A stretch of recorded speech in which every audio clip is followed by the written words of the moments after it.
Welcome to Wine Time Mysteries, where we talk about true crime, the paranormal, mysteries, and cryptozoology with a dash of comedy. This podcast contains adult themes and is intended for mature audiences only. Don't forget to click follow and tickle that little notification bell.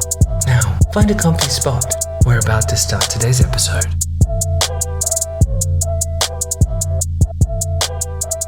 Hey guys, guess what? We didn't die. It's been a year. Can you believe it's been a fucking year? And we haven't killed each other. I was like, and we're still friends. Yeah, we're still friends. We're friends still. Funnily enough, though, I think there was only ever one disagreement. One? Well, from my side to you, there was only one disagreement. No, I was like, no, I'm just actually trying to picture the one. When? One? For the podcast, though. Yeah, just in the podcast. I can't remember. Should we rehash that? No, I'm not in the mood. To be honest, I couldn't do it. Anyway, celebration. Yeah. 1 year. Woo, woo, woo, woo. 1 year and we're still alive. Woo, woo, woo, woo, woo. Look, I'm doing double dicks. Woo, woo, woo, woo. What is better than one dick? Two dicks. Double dicks. I'm doing a case that was actually recommended to me by none other than Ashley Rose. Wow. I know. Funny thing is, you probably won't even remember that you No. recommended this one to me. And when I was sitting there thinking about which one I wanted to do, I was like, finally, I will take a look at this one. Yeah. And it did not disappoint. Oh. Yeah, I can't even, yeah. Oh. Today, Mung Beans, we will be talking about Nannie Doss. You don't remember giving me fucking Nannie Doss? No, I see your don't. face, bitch. I don't remember half the shit that comes out of my mouth. Nannie Doss. That nanny part sounds, but I don't. Oh. Do you know what she is? November 4th. Oh, fucking Scorpio. This is going to be a doozy, you fucking Scorpios. Oh, yeah, she's a cunt. So just you wait. She's a right She's old a cunt. right old cunt. Oh. She was born to Mother Louisa Holder and Father James Hazel. James Hazel. James Hazel. Nancy was one of 5 children. 5? Nancy was one of 5 children. She had 3 sisters and 1 brother. Louisa and James were not happily married, and just like Louisa, Nancy also hated James. Oh. He wasn't very popular in the house. James was a farmer, see, and I'm sure we can all agree that farming is hard today, let alone back in the early 1900s, especially if that is your only source of income.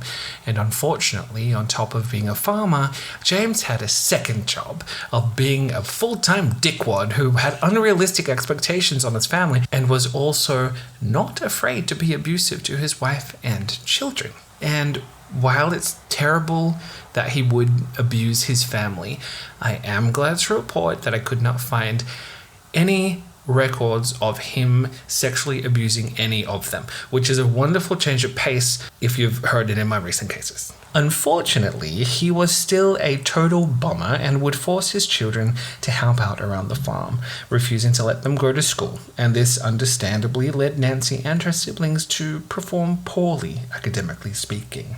When Nancy was 7, she was involved in an accident on a train when going to visit her family. Long story short, she banged her head, resulting in severe headaches and depression, and in the future, she would blame this accident for her, shall we say, habits. She and her sisters were forbidden from wearing makeup and sexy clothing because James, the father, thought that they would be molested by men if they did. So they were never allowed to attend dances or even social events for the same reasons. Thanks, Dad. Yeah, thanks. What a fucking hiccup in the heritage department. You'll be molested if you look pretty. Yeah. Save yourself. Eat a cake. And that she did, apparently. Well, a couple. Strangely enough, Nancy was still able to read and would lose herself in her mother's romance magazines, daydreaming about one day finding true love, which is kind of cute. Yeah, that is. Because she was even reading those at 7 and around that age, which is adorable. Yeah. In 1921, when she was 16, she would get a job at a linen factory where she met Charlie Braggs, and she would marry him within 4 short months of their meeting. And she actually had her father's permission. So he was like, yeah, take that ugly heifer away from me. Yeah. Unfortunately, Charlie had baggage in the form of Mummy Dearest, who was unmarried, and he was also her only son. So due to this, she insisted on living with him and her daughter-in-law. Oh, I don't think Nancy did either. Because this woman took over the marriage and over Nancy's life, taking up all of the attention and limiting Nancy's activities. I didn't see exactly what that meant, but I mean, maybe she just sucked the oxygen out of the air.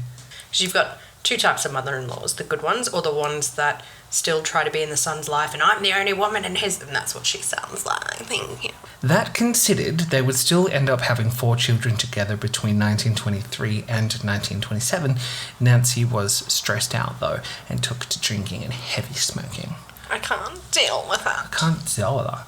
But also, like, she was drinking before, but just not, like, religiously. And she was smoking, but not heavily. So Yeah. they refer to it as an addiction to smoking. Oh, no. It turns out that both Nancy and Charlie were unhappy and accused each other of infidelity. But also, they were both right. Oh. Because they were both fucking around Oh. with other people. And he would disappear for a few nights. I find that funny that a cheater accuses. A cheater of cheating. Yeah. Yeah. But the thing is, what I heard someone say is people will usually accuse the other person of something that they are guilty for. Mm-hmm. And, like, it makes it makes sense apart from in my own personal experience where I believed that someone I was dating was cheating on me. I never cheated on them. But I was like, I'm convinced that you're messing around, if not physically, like romantically. That's the old intuitions going, hey girl, Yeah. red flag. On the play. In 1927, both their second and third daughters would pass away from severe food poisoning. Charlie didn't stick around and he took their eldest daughter Malvina with him. Strangely enough, though, he did leave his daughter Florine. Florine.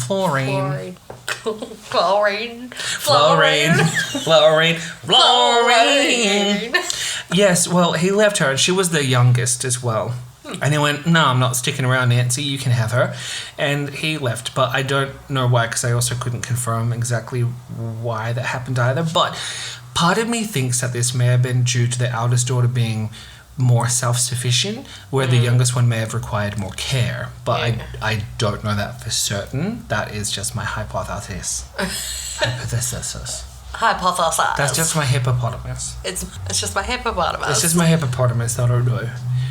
Charlie's mother died soon after, and Nancy needed a way to support herself and her daughter. You thought I was going to say she went to prostitution, but she didn't. She actually went and got a job in the cotton mill. Oh, good girl. Wholesome, right? Look out. Yeah. But Charlie wouldn't be gone forever, and he would actually return the following year. But this time, he brought another woman with him, a single mother who was also a divorcee. Oh. Yeah, and an official divorce followed soon after with Nancy, and she took her 2 daughters with her and moved back home to be with her mother. Charlie said he left her because she was scary, a sentiment that he would never change up until his dying day. Not wanting to be alone, Nancy found her second husband, Robert Franklin Harrelson, the following year in 1929. And she thought that he was the bee's knees, but it turned out that he was an alcoholic with a criminal record. And it looks like he had been charged with assault before. Just like, he was the bee. Oh, he was an alcoholic. Regardless, Nancy and Robert were together for 16 years.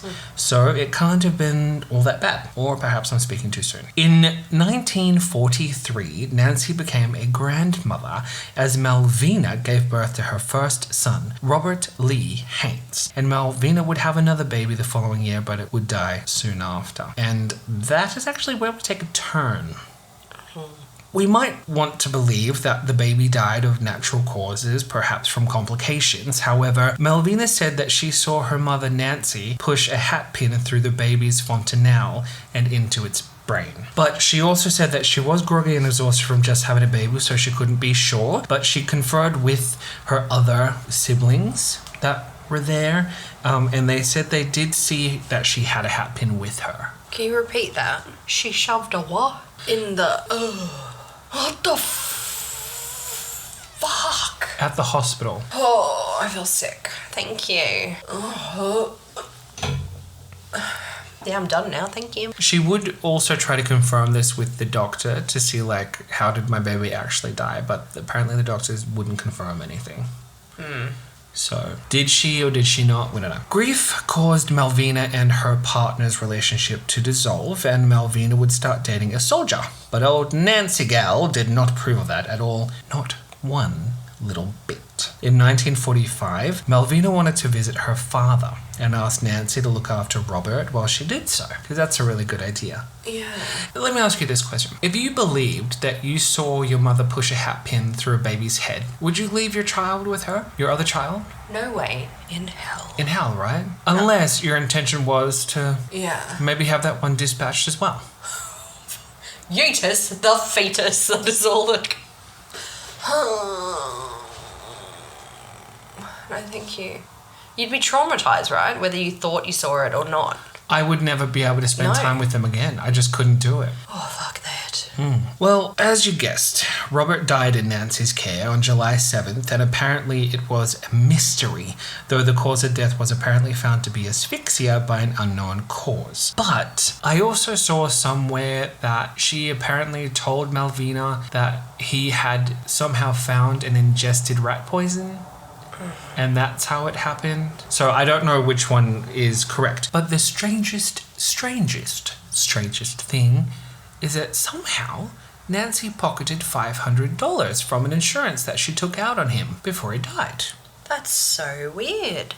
Isn't that weird? Suspicious, some would say. That same year, Nancy's husband wanted some love from her.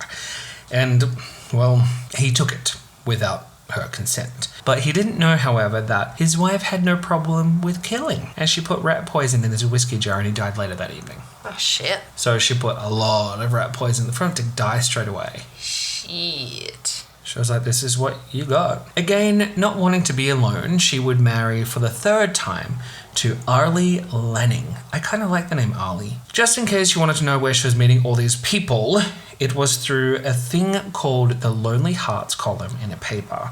She was in Lexington, North Carolina when she met him, and they married 3 days later. It was on Grindr. I find that wild, hey? Can you imagine? Like, I guess people find it wild. I find it wild. Let me tell you why. Because I can't find a single fucking boyfriend, and this bitch is marrying men left, right, and center, and within a matter of days. What the fuck? Yeah, but it is back in the... Where? Nah. Don't care. Long hair, short hair, don't care. This husband, however, was a womanizer just like her first husband, and an alcoholic just like her second. But for me, it's a little bit of the pot calling the kettle black, because she also had a drinking problem too, the dumb bitch, so I don't know why she was like... And kind of a killing problem, but hey, you know, potato. Oh, but that's minor. That old thing. That old thing. Anyway, Nancy would disappear frequently this time. It would be her that would go a-wandering. But she would do this for months on end. So it's not like she was just going for a couple of days like her ex-husband was. Just go down and get some milk. Did you go to Holland and milk the cow yourself, bitch? Like, what the fuck? 5 months later. Doesn't make any sense. What the hell? But, I mean, the good news is when she could be bothered going home, she was reported to be a doting, perfect wife. I know, apparently. He would end up dying too, but it is not clear if she killed him or if it was a natural death, as it was attributed to heart failure. But I've heard of many poisonings where people's hearts fail, so you can never be sure. Interestingly, soon after he died, their home would burn down. But don't worry, you probably already guessed. There was an insurance policy taken out on the house before it burnt down. Get out. Yeah, and guess where the money went? I don't know. You can't get me here. Oh, Nancy Poo. Oh, get out. Yeah. Isn't that nice? Oh, so nice. Isn't it nice? Is that how she spoke? I kind of picture that. No. I kind of hope she spoke like that. Well, she was American, so she would have had an American accent too. Hi, I'm Nannie Doss. Let me kill you, child. With nowhere else to go, having burnt her own home down, she decided that she would move in with her sister Dovey, who was ill and, strangely, would die shortly after Nancy arrived in the house. I'm not laughing at Dovey's demise. It's just like everywhere this bitch goes. Oh no, they're dead. Me? Me? Is it me? Am I the murderer? Again, single and alone, Nancy wanted a man, so she joined a dating service called the Diamond Circle Club, where she met Richard L. Morton. They married in 1952, and while she finally managed to find a man that didn't like a good drink, the same couldn't be said about his adulterous ways, because he really couldn't keep it in his pants. But don't worry, before she poisoned him, she decided to poison her own mother after she invited her over to visit, both of them dying in 1953. That escalated. She's off the hook, this woman. Hey, Mum, come over a cup of tea. I'll make it special for you. That's fucked. On the prowl again, Nancy married Samuel Doss 1 month after her last husband died. This time, she married a man of the cloth, otherwise known as a religious man. He was a Nazarene minister who lost his entire family in a tornado when he was living in Arkansas. Samuel didn't like her smutty romance novels, a habit that she had carried with her entire life. But I guess to tell her such a thing was kind of a bad move, as he ended up in hospital soon after with flu-like symptoms and was diagnosed with severe digestive tract infection. But he was treated and recovered, being sent home on October 5th. He was dead by October 12th. Holy shit. Turns out that Nancy was in a rush to collect the 2 life insurance policies that she had taken out on him, and this would be the first time that it raised suspicion. The doctors were like, "What the hell, woman?" and ordered an autopsy. Would you believe what they found? Arsenic. Huge amounts of arsenic. And Nancy was arrested. Nancy would make a confession admitting to the murders of 4 of her husbands, her mother, her sister, her grandson, and her mother-in-law. So she pled guilty and was sentenced to life imprisonment. But the state didn't pursue it as a capital crime because she was a woman. Nancy was only charged for the deaths that she had actually confessed to. The other people who suspiciously died while in her care or presence, they didn't charge her for. Why would she lie? What the fuck? Nancy died of leukemia in the hospital ward of the Oklahoma State Penitentiary in 1965. Now, just so we know, she does obviously get referred to as Nannie Doss, though I obviously referred to her as Nancy, but she was also known as the Giggling Nanny, the Giggling Granny, the Jolly Black Widow, and the Lonely Hearts Killer. But that is the story of Nannie Doss. Why do they call her the giggling? You know what I mean? Is it because she was like bigger, so she was like, oh, I think she jolly. was quite jolly. Yeah. Oh yeah, well that's it. Bye. Salada. So that brings us to the end of today's case. I absolutely hope that you enjoyed it. Please don't forget to follow us on social media and check out Two Tits, which is our other podcast, which has nothing to do with true crime. There may be a little bit of death, but it's usually just us being idiots. And talking shit. Okay. Thank you, bye. Bye.